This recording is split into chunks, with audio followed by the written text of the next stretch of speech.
in the season, everyone was a month ago saying we can win the league, or outside we can win the league. I was pretty sure on the fact that where we're at in terms of a rebuild, in terms of the ban, in terms of new players in the team, in terms of the youth, that there were periods of pain we're going to go through as a club and as individuals. That was painful first half for the players, I know that. Yeah, we played really well. Unfortunately the last goal, but of course the result is fantastic here in Stamford Bridge, winning, but especially the way we played. That today we back like we were 2 seasons ago, 3 seasons ago. So, and the commitment for all the players. So yeah, we played really good, really well. So satisfied to an important win against Chelsea away. Well, that was a really impressive performance from Manchester City, wasn't it? Bearing in mind the players they had absent. To play like that, to have the game wrapped up by half-time, I think maybe we're going to get what we always thought, which is a New Year title battle with both Manchester clubs and Liverpool, amongst others. Yeah, we really hope so. I just think City, yeah, they were hindered by what happened with the players and the COVID situation, but they've got so much quality, so much quality. The kids are coming through as well. I never worry about City. They haven't been at the levels we expect, but at the weekend, wow. Yeah. They just, I mean, Chelsea had no idea what to do with the energy, the pace of the pass. City played 1 and 2 touch in the final third, made it look easy. Yeah. And unfortunately... They looked laboured, didn't they, by comparison, Chelsea? Yeah, I think it tells you exactly where Chelsea are compared to where Man City are and have been over the last few years. You know, when you try and think of the guys that have been under pressure, people like Frank, people like Ollie, people like Arteta, they're trying to compete with Carlo Ancelotti, Guardiola, Pep, Klopp. Pep. These are guys that have got 20 years of experience behind them. So these youngsters are trying to play catch-up. And I think Chelsea was sitting, I think, top on December 5th, and everyone thought they were title contenders, which they were, and we obviously looked at the league table and the way they were playing, and we thought that. I think the way they're playing now, I think, suggests they've got it all on for top 4. They can still get it. But Man City are just a level above, and Frank said that in his interview after the game. He went, we're trying to compete with a team under Guardiola that have been quite set for 3 or 4 years, and we're brand new into this. Yeah, Chelsea have lost 4 games since then to be 8th. Before we get on to the goals, Chris, it's a really quiet week for you, so you don't have to do very much today. It'll be very pleasant. Don't worry, save money, save money. Chin, chin, chin. No, nobody ever wishes they worked harder when it's all said and done.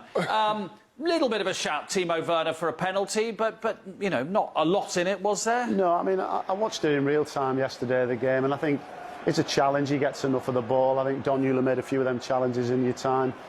Is there a clear and obvious error there? No, there's not. You'll just see it from this position. There he gets enough of the ball, and away we go. Risky? Yeah, I mean, I think I would have more questions to answer had a penalty have been given in that situation. I really do. But yeah, it's the right call. But, I mean, the fact that we're actually looking at this, as you said, Don, is because we have seen them given, you know, one similar like that this season. Well, if he doesn't take the ball, it would then lead, he'd lead towards being a penalty because there's a little bit of contact on hip to hip, which knocks Timo Werner off balance. But it's a great call from the referee, great positional sense from the referee, and a great spot. Yeah. He sort of gets kicked, doesn't he? Is it Cancelo gets kicked? I think Werner kicks Cancelo, doesn't he? Yeah, I mean... And falls over. With this, I mean, what you've got to do is applaud the referee who gets, you know, makes a decision from close proximity and says, you know, I'm comfortable, he's got some of the ball, let's play on. Yeah. If the referees are doing that from the right position, then that's fantastic. I'm not comfortable in applauding the ref. Not even in the new year. New year, new start. Yeah, clean slate. Yeah, clean slate. I'm not happy with applauding the ref, but I apologise. Let's have a look at the goals then. 1-0 Gundogan, who had a really good game, didn't he? And Phil Foden involved, who had a really, really good game. Mark, you know my views on Gundogan. I think when you look at all the superstar players for Man City, I just watched this guy, and I've watched him for a long time. I just think he oozes class. He picks the right passes. His weight's good. Great little Cruyff turn there. He knows where the goalkeeper is. Keeper's a little bit unlucky, but there was a toss-up between probably Bernardo Silva, Gundogan and Phil Foden for man of the match. They were all great. They were all playing at ridiculously high standards, but this is the guy I love watching more than most because having played in that position, he makes being a midfield player look very easy. He does, and he doesn't just do the number 10 or the number 8 or the number 6. He kind of combines it all and does it really well and gets his goals. That's a really difficult goal to score with your turn, and normally the easy one is to put it the other side of the keeper, but he's put it with a bit of bend on it as well, so very, very cultured finish. I just said before we came on air, there is far left, Phil Foden. He's got to be a regular now, hasn't he? The energy and the ability and the drive. So we've seen him involved in the first there, and you know you could just see him going to another level after participating in that first goal, getting involved in this and finishing it off. With a run for a start. And pace as well. You know, pace and getting himself into good position, looking around. Look, he looked over his shoulder twice there, and he's thinking, how can I get myself into a goal-scoring position? Because I know that my main man's on the ball. If I get myself free and in a position where he can find me, I've got a great... Watch him look over his shoulders twice. Left, right, no one's about. He gets himself as level as he possibly can with the near post to give himself a chance of scoring a goal. Finish that. It's a very difficult position to score a goal, but he's a cultured player. Top strikers wouldn't finish that. Honestly, you could put the top strikers in that position on their left foot. They might not finish that. He had a half a yard to work with. It's a brilliant finish, but they look a better side. I know Pep's tried to change it recently, having Rodri and Fernandinho as two holding midfield players. They look a better side when they take one away. Yeah. And you've got Bernardo Silva in there. You've got more drive, you've got more momentum. I could get it, though, because they were vulnerable. Sure. So when they were leaking goals and when they were losing games and drawing games and got smashed 5-2 against Leicester, you thought, this team can't win the league. So you went with two holding midfield players to shore things up. But they're so much more easy on the eye, I think, when you've got the extra attacker in midfield. We're going to show that goal again. Can you talk us through two things? One, Azpilicueta and his physical position. And two, why it is that nobody gets closer to Foden from a defensive point of view. Because there are two things here. First of all, Azpilicueta, you know, it's the thing that happens now because I don't want to give away a penalty for handball. But he's making life very hard for himself, putting his hands behind his back. Yeah, we'll talk you through it once we see this clip on where he's gone wrong there. Because he's offered the nutmeg to Kevin De Bruyne, which is a red flag straight away. You don't offer that to someone like Kevin De Bruyne because he's going to nutmeg you for fun. And we always talk on this show about, you know, weight of pass, and we talk about your body position. And when you see this again, you just see this De Bruyne. De Bruyne's now scanning on what he can pick out. Who can he see? Can he see a light blue shirt in the box? And he's got his hands behind the back, which is a no-no for balance. And his feet are not really set. He's on these sort of toes, so he hasn't really got a spring. And then once we see this sort of finish, me and Dion will explain how you sort of, or what Kevin De Bruyne sees if someone like Dion, you beat Azpilicueta, and explain what you would do or what he'd done there. It's so difficult, and I know what he's thinking, Azpilicueta. He's thinking, right, I don't want to give a handball away. I know that, but if you immediately go like that, your feet immediately go apart for balance. Which offers me, Kevin De Bruyne, if you can see my legs, the gap. So if I'm defending like this, which is unnatural, I've got the nutmeg on. You've got the nutmeg on. But if I was defending and not worrying about the handball, I would be defending like that. Now there's no nutmeg. So therefore, there's no nutmeg on now. My hands would be here. And you can then spring towards. And I can go either way. I can go either way. But of course, he's worried about this, isn't he? He's worried about this. Yeah. And that's what, you know, Chris, I'm not sure, because if I was defending against De Bruyne, I'd be very, very frightened, first and foremost. But if I'm like this, and the ball hits here... So that's where I think the referees have got to try and ask professionals, ask ex-professionals, you know, in terms of when we say hand in unnatural position. If you do that, Dion, and get set, that is the most natural position for your hands to ever be in as a defender. If I then hit the ball onto your hand... It hits here. People then go, oh, that's a penalty. Look where his hand is. It's not natural. It's completely natural. I think since we've seen the tweak this season, we've seen, you know, a different approach to handball, and I think there's been a better understanding. I don't think we've seen many handballs where people have actually said, I'm not sure about that.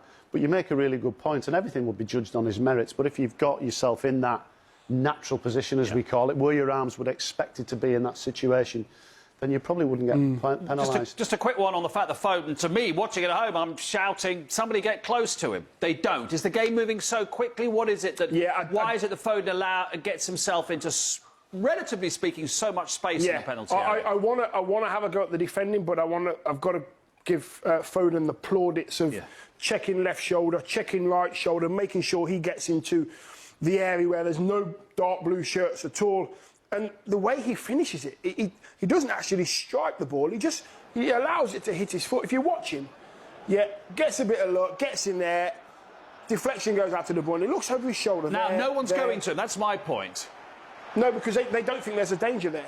Okay. They think they've covered everything. Okay. Silva's a little bit unlucky because he went to ground to try and intercept the first one, but there's no cover. There's no cover from Chilwell or Zuma. No. And it's that age-old problem when you see a team play with a false nine. Isn't it amazing how no centre-halves, Zuma, Silva, they don't know who to mark. No. They're not comfortable standing in space. They see there's no responsibility they see there, if they see Aguero, I guarantee you one of them Correct, goes bang, tight. Correct. It's really weird how they don't have that sense. And one of the many things you've taught me, I'm watching that and go, Don would say, space never scores. Never scores. Yeah, So someone get on him. But as you say, De Bruyne playing the false nine has created all that. Yeah, right, definitely. they give away the third goal in an extraordinary fashion. Before that, you want to show how Man City lined up defensively. Yes, and Man City, as we can see, Man City have got a wide free kick. Yeah. And we'll just see it on the big screen. They've got a wide free kick now, Man City. And you can see how much cover they've got just in case something goes wrong. So I wouldn't have thought that would be Pep's responsibility. I would have thought that would have come from the coaching staff because Pep's got too much to worry about. So the finer details of free kicks, corners, normally is the coaching staff. But if anything goes wrong, they've still got threats. They've still got threats in these sort of positions when the free kick comes in. If it wants to go in on a big diagonal, that's where it normally would be aimed. But they've got loads of cover. Now, people might say, well, that's too cautious. But you'll see the reason why. Yeah, but their first thought is safety. Yeah. Their first thought is safety. Can we not get broke on? Correct. You know, can we not get countered? And you even see with the players have got Cancelo's just standing there. He's screening the edge of the box because if it comes out here, he takes a shot on. Zinchenko's all the way back. You know, it's a great free kick and an unlucky header in the end. But then I want to show you how Chelsea concede. Look at the difference. Only 2 players back. Now, people might say, well, that's Frank being or gambling, thinking they can get something. You know, if the quality's It's right good. on the stroke of half-time, because, you know, the argument is, they're thinking we can get one back here. It completely changes the half-time team talk. Yeah, and you would fancy Ziyech, who's taken the free kick. Yeah. You would fancy him to sort of put that in that area. Yeah. That's where he would be aiming for. So he can't be short. So everything about this goal is not great from the coaching staff of Chelsea, but also the individuals not making good decisions. And the players, the players, there's 8 players there, 8 players there, dark blue shirts, are only thinking, I have to score, There's no, what happens just in case. No. So therefore you've only got one player. So Ziyech is short. He's gone short with a free kick. Now at this point here, danger. Yeah. Because you see 1, 2 and a maximum 3. And you can see Man City are then going to sort of break. It would only require, is that Kovacic 17? It would only him to be level with the referee for that to be OK, actually, wouldn't it, from a Chelsea point of view? He's only probably, well, it's a cut strip. He's only 6 yards too far forward. So now we're talking a 4v3 against. Yeah. So that's a bad scenario to be in, but it's not the end of the world if Kante gets there first, which he does.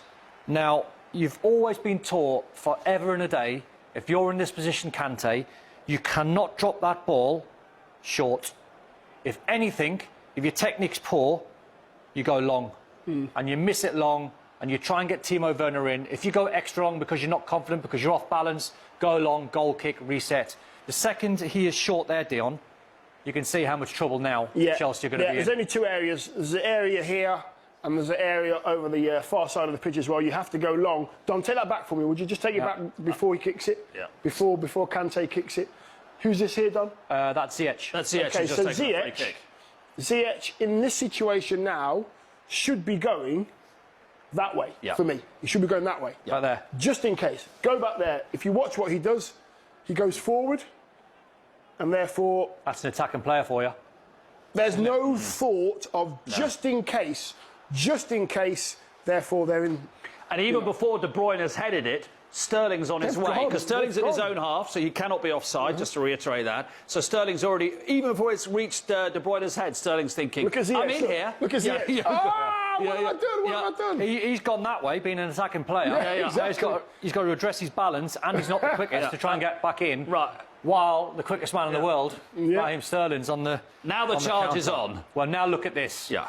And there's not too many players, by the way, apart from Zuma, you know, breaking his neck to try and get in there. Kurt Zuma's in that sort of position there. He's the one that's sprinting past everyone. Yeah. I mean, they do get players back. The Chelsea do get players back, I've got to say. And if you watch De Bruyne, who ends up scoring, if you watch all the players go back, and if you watch De Bruyne, he doesn't actually bust the gut. No. He kind of waits and waits and waits. He lets all the players go past him, and he gets more or less... And now I'm watching the ref now Just going to say, who's the referee? We're watching the Anthony ref. Taylor, yeah. So Any word on Anthony Taylor's pace against Bernardo Silva? Hey? He's had a good pre-season. Because he's going past at a rate of knots. Past Bernardo Silva, by the way. and past a few of the Chelsea players. Because the ref has to be thinking, doesn't he, Chris? Red card alert, red card alert. Yeah, what you do in that situation is you've got to forget running as fast as you can with your head down, because you lose the picture. What you've got to think about is, where am I going to be? So because he's doing a straight run, Anthony Taylor's edging left, bearing in mind the assistant's on the right wing, he's looking at that, and you're always thinking ball, think ball, think ball. Yeah. As soon as Raheem Sterling goes to the left, the referee changes position a little bit and goes a little bit straighter so he can see the ball. So forget... Do you want to see his run there? Do you want to see his run? Forget the distance. It's about being in the best position. It's about having eyesight of the ball. Yeah, I mean, why would you want to be 5 yards away and get it wrong when you can be 20 yards away and get it right? And it's all about getting the optimum viewing position. You can see now he's easing himself across that left-hand channel I talk about. Yeah. So he's now got a great view of everything. He can see the defenders. Is anybody going to handball it on the line? He's got everything in view. But what he's done is, I like this phrase a lot, he's actually powered through the middle of the pitch to get into that position. And he's got it all covered, which is terrific referee. And also Sterling's run's interesting, being a striker, because Sterling is going, I'm running into the flight path of the defender, and I'm saying to you, if you want to have a little sunshine, you're first in the shower. Just in case. Because you're denying an obvious goal-scoring opportunity. Yeah, so get across him, get across your man. He's got a cross Kante. Yeah, just in case there's any contact there. That's the goal that hurts Frank. Yes. When you're watching the goals go in, and City were brilliant, by the way. They could have been proper messy for Frank. That could have been 6 inside, I don't know, 35 minutes of the game. But when you analyse all the goals that's gone in against you, I think that's the one that'll hurt him most. Yeah. And you know what, I've got to say, just as we were watching the referee and bigging up the referee, Ziyech just got into his own half. Did he? he just got back into his own half. Terrible, isn't it? Absolutely terrible. We've got a stat here of points per manager under Roman Abramovich. You can see Frank Lampard's at the bottom. There's no suggesting anything dramatic's going to happen with Chelsea, but it's quite a big graphic there, because he's had quite a few managers, and a lot of them have been very successful in there. By the way, how's he gone at the top? Avram Grant. Hey, listen, he was a slip away from winning the European Cup. Let's not forget that with Avram Grant. So, as we said, they were top a month ago. They've lost 4 games since then. They've spent over 200 million. What do you say about all that? Because there'll be plenty of Chelsea fans going, we've seen this film before, we know how this one ends. I don't think he's under intense pressure, Frank, but he's under pressure because he knows the role of the job. And he knows that's why he's been brought in. That list doesn't look great for him, obviously. But take yourself back to 3 weeks ago when Arteta was probably sitting there facing the sack, and people talking about people like Max Allegri coming in or Thomas Tuchel. Then all of a sudden he goes 3 wins on the spin. Frank is 3 points away from the top 4. You know, it's not doom and gloom. It feels like it when you're in it at the time, because their form's not great and they've got players like Havertz and like Timo Werner who are not performing. So I looked at the lineup, Dion, that he picked against Man City. Honestly, apart from Timo Werner leading as a line, who was completely out of form, and that was a gamble, apart from him... rather than Abraham or Giroud. I would have picked exactly the same side as Frank picked, See, apart from Werner. So I couldn't really fault him. No, and I wouldn't have changed that team either, because it looked good on paper, and I thought, well, they've given themselves a chance. And he might have been thinking Timo Werner against John Stones or Diaz, if we can get him in.